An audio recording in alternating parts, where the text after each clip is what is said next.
So good morning again, everyone. Good morning, sir. So we are done discussing the title or the topic, My Father Goes to Court. So let's proceed now to the other topic, which was entitled, How My Brother Leon Goes Home a Wife. So before we discuss more about the stories, focus first about the characters. So elements of the story, the characters, which are Umar, Baldo, Leon, Maria. So Baldo is Leon's brother who's being ordered by their father to guide Leon and his wife. And then Leon brought home a wife. So Leon is the older brother, Baldo is the younger. Maria is Leon's wife who named him Leon. So other term or other name of Leon is Noel. Parang kapalitan ng Leon. Noel. Wow. So Labang is the name of the buffalo who's been part of their journey. Labang ang name ng Carabao. Or buffalo specifically. So Cecily was maneuvered by, Cecily maneuvered the character or Carisol. So setting of the story is Nagreg Khan, where Leon and his family lives. So before we proceed to the plot, I'll retell the story or I'll tell the story.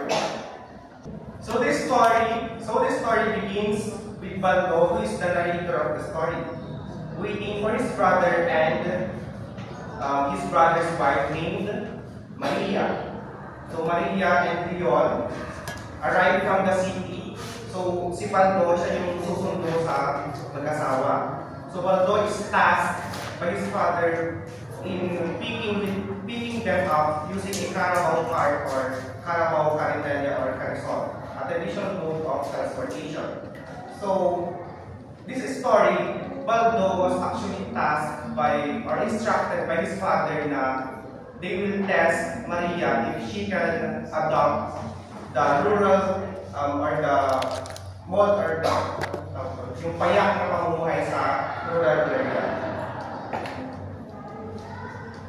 So as Leon and Maria arrive, Baldo is struck by Maria's beauty, her sophisticated demeanor. It means her beauty is very natural, it's very demure, it's very in a sense na hindi siya nagsusot ng colorette or makeups.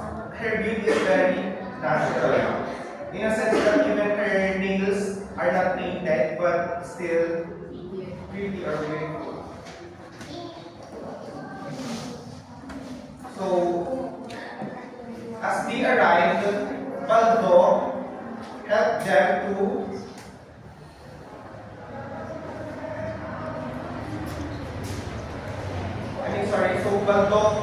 when Baldo met Maria, he wondered why his brother didn't say Maria or Mayang. Instead, he said Maria. So, di ba kapag sa atin kasi, yung name mo parang papangit. Maria. Oo. Pero sa kanya, he still said Maria. So, despite her sweet upbringing, Maria shows a willingness to embrace the rural lifestyle. She is dressed in a simple yet elegant manner. And then, when Maria saw Labang, Baldo encourages Maria to touch Labang's hair and voice. This is the first challenge. This is the first challenge. But then, she is awestruck at Labang's strength and force. So Maria unhesitantly and undoubtedly touched Labang's forehead and head. Parang minasage na parang yeah. So, the second task is that Baldo takes them on a longer, more challenging route papunta sa bahay nila, as instructed by their father.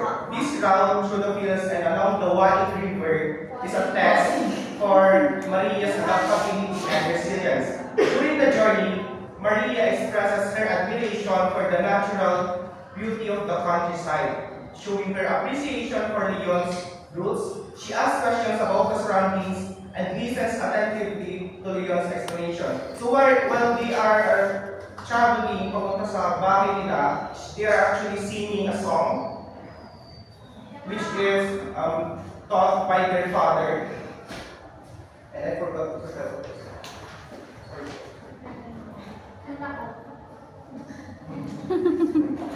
So as they travel, they encounter various aspects of rural life. Rural life was as the scent of the fields or the natural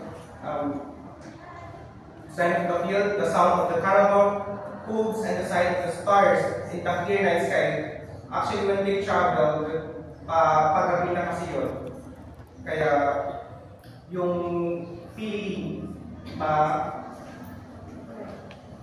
parang malamig na nakakaiba. So when they finally arrive home, Maria is warmly welcomed by the Leon's family. Baldo goes to the bank, and when he returns to find Maria talking and crying with his mother and sister, he hears his father calls and goes to meet him. Why Maria is crying while meeting Baldo or Leon's family? What do you think? Why Maria is crying when she met the father and mother of Leon? Because they are family. No?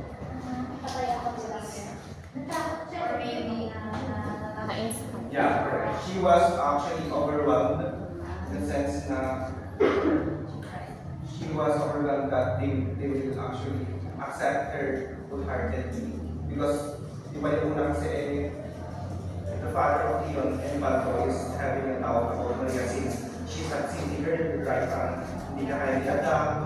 But then when they arrived, the father of Baldo asked him if about the behavior of Maria, if she can adopt it. And then he told to his father na, okay naman, kaya naman pala niya. So yung ending nun, they accept her wholeheartedly. And then, actually yun lang yun lang. Nagsama na sila. Yung first test is yun, yung pinasakay mo na sakay, ay yung pinahawak yung unang karabaw, tapos pinasakay sa kandela, and then dinaan sa wine river, and then yung third test or third.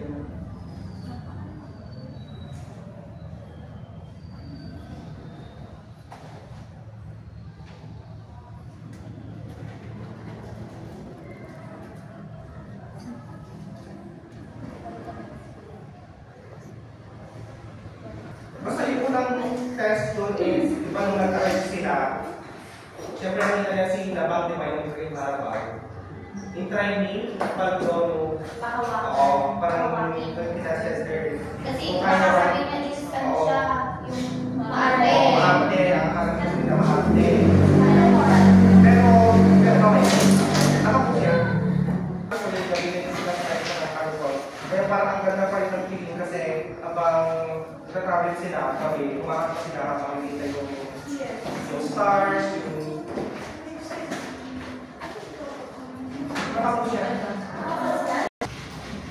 So I think the story is clear for you. So let's proceed now to the themes of the story. What do you think is the theme or the major theme of the story? Okay, Mr. Steph. What do you think is the theme of the story? It's about?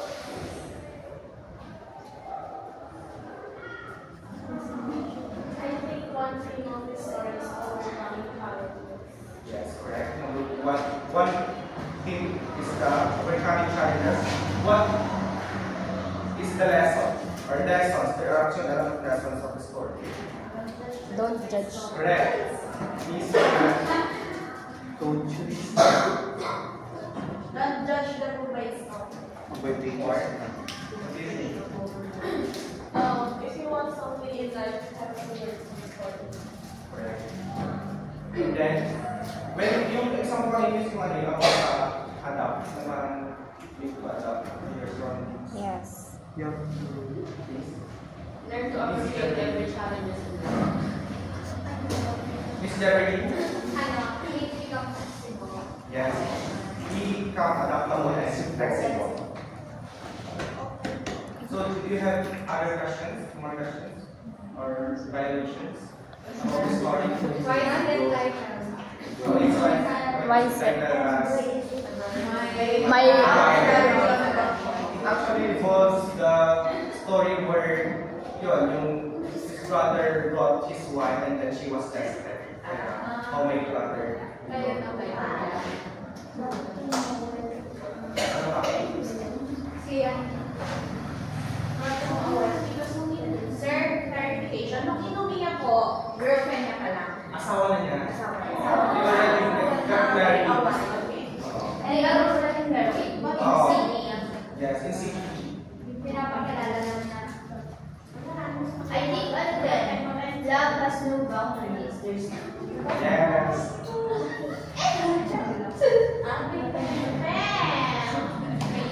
Love is blind.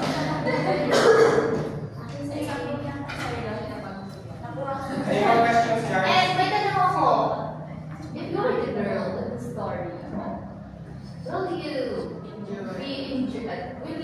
willing to be married by a fool? Just like that. Promise no. I think it's not about the money as long as the love is richer than one. So you'll be married.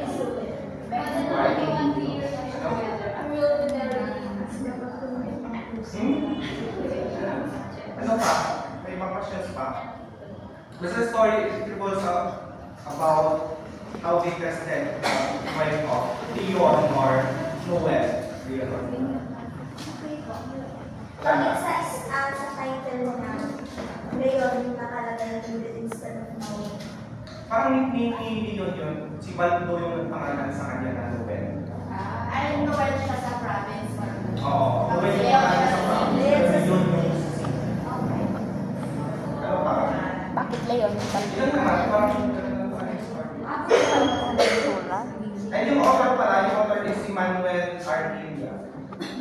He is a writer, patriot, and martyr. He was born on June 17, 1911 in the Union.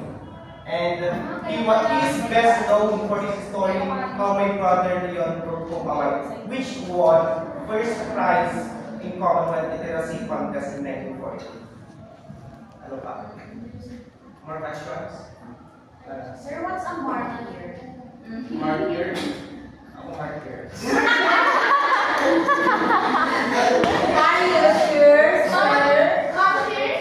Yung ano, yung kahit Sinasaktan na siya. Hindi ka pa rin. Relate ba yun? Manhid na word. What? What does love bounce symbolize?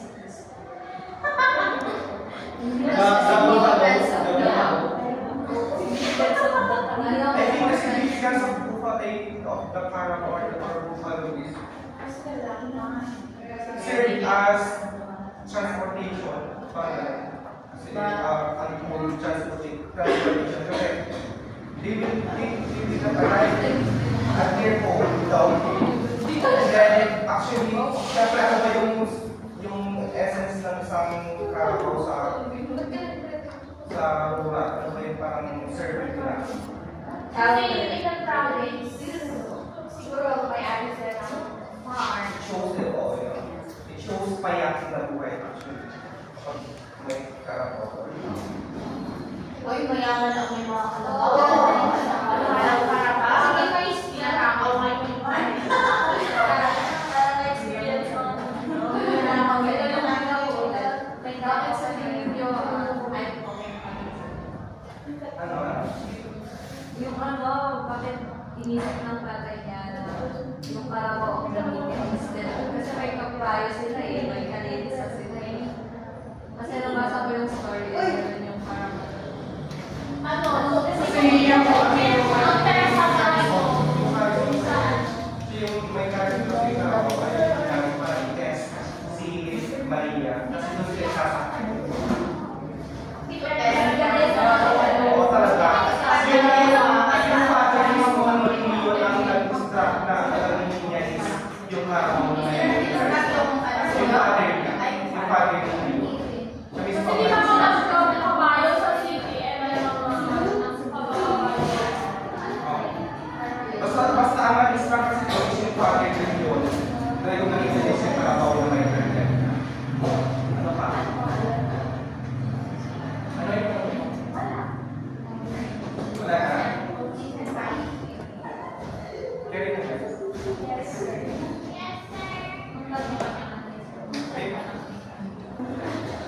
So that ends my discussion. Thank you for your participation.